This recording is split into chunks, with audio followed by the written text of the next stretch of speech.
Hey everyone, I'm Jay from Investonomics, and today we're talking all about tax deductions for your small business. So let's get to it. Have you ever wondered how you can reduce your tax bill because you're paying so much taxes on your earned income as a business?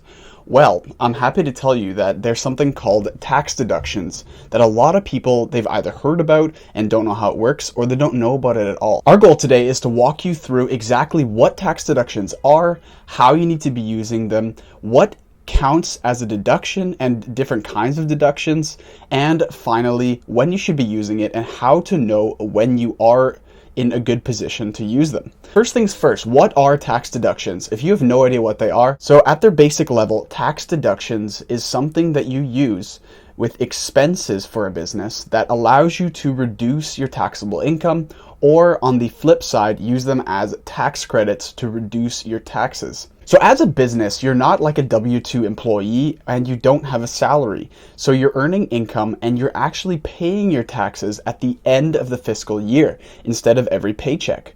This is something on its own to keep in mind because otherwise you would be paying taxes, but because you're not, it seems like you're not being taxed. So be cautious of this and keep a certain percentage aside based on your company's earned income. Tax deductions were originally introduced in North America as a means to provide innovation and to get companies to invest more into their business for quicker growth. Now, how this works is that by reducing the amount that companies are spending on expenses and taking it off of their tax bill, it's actually leaving more on the bottom line for them to reinvest into their business. If you want to know exactly how this works and the exact amounts and expenses that are covered under tax deductions for your particular business, you should make sure to visit the Canada Revenue Agency, or CRA, and the IRS, or Internal Revenue Service websites. They'll have a full breakdown for you there, and you can learn a lot more there as well. Another thing that tax deductions allow for is something where business owners sometimes hesitate to spend money on, things like advertising or obtaining a new client because of the cost of acquisition. And the reason this is helpful is because you're able to reduce your taxes by doing this. So essentially it feels like you're not actually paying for it, when in fact you are. But instead of paying taxes, you're actually using your expenses to reduce your tax bill. So you're either giving it to the government or you're using it to grow your business. And growing your business should be the obvious choice here. So pretty much all you need to know is that anything that is needed as a cost to run your business on a day-to-day basis counts as a tax deduction. So I've mentioned an example already, which is advertising. Another thing that counts is accountant or lawyer fees, if this is something you require on a regular basis, or even if you have a one-off cost at tax season. For an accountant, this is fully tax deductible. So as an example, I'm going to use an independent broker here. It could be a real estate broker, a life insurance broker. It can really be any contracted position, a sole proprietor, a partnership, or a corporation that can use these tax deductions. But for the example here, we use a sole proprietor that's a real estate agent broker. So what they do is they go and meet a client. Say you go and have lunch with them, for example. You go to a pretty nice place and you offer to pay for your client's meal. First of all, the meal itself is not fully tax deductible. 50% is, and that is your portion. So if you're opting to pay for your client, that is on you. So 50% of that is tax deductible because you are incurring that cost to obtain their business. Now, if you take transportation or you drive your car over to meet them for that lunch, that is also tax deductible. The confusing thing is when you use a vehicle for business and for private reasons, you have to make sure you keep a log of exactly how much you travel for business and for private, and then you can deduct that certain amount in terms of maintenance, insurance, and gas as well. But of course, if you want to use things for personal reasons as well as business, you should make sure to ask your accountant. The crazy thing is the list goes on and on. It can even include things like the mortgage payments on any office buildings you have, interest payments on loans used for a line of credit or another loan that you used for your business.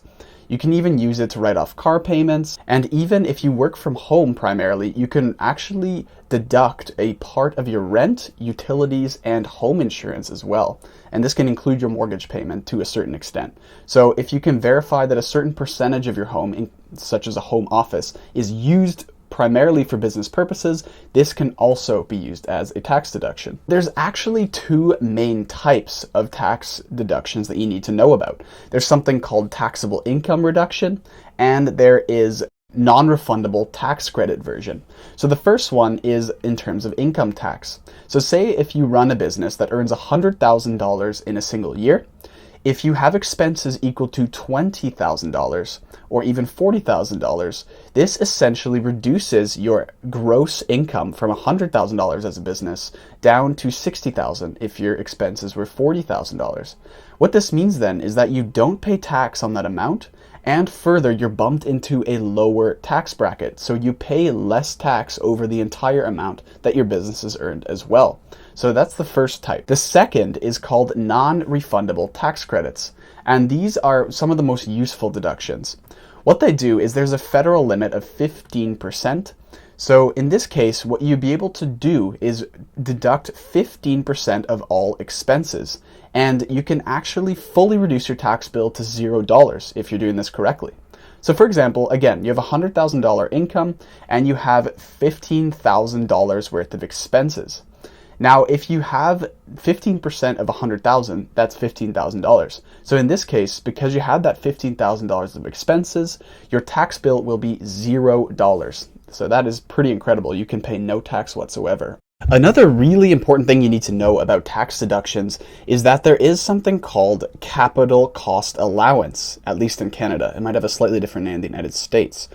What this means is that things that are considered capital, and those are typically things that depreciate over time.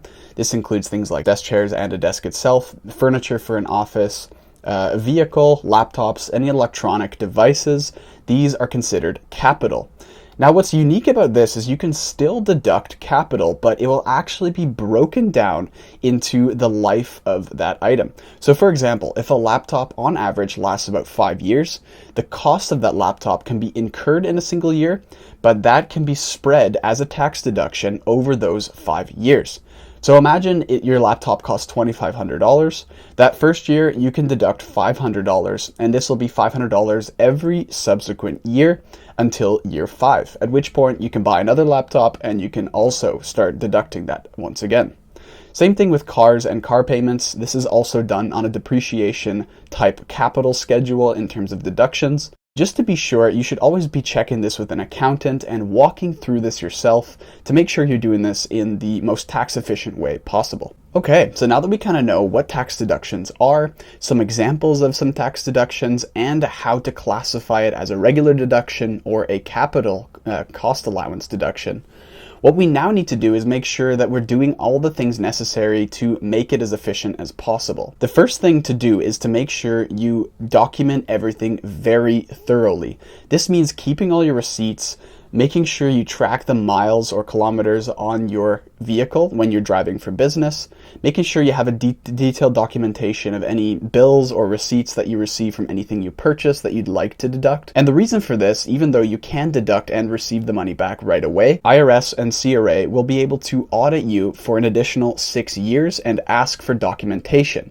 If this isn't received, you'll have to repay the amount back in full. So very important, you keep a copy of your receipts. Now, second, you should always be keeping in touch and up to date with tax laws. This is because deductions and things of that sort change all of the time.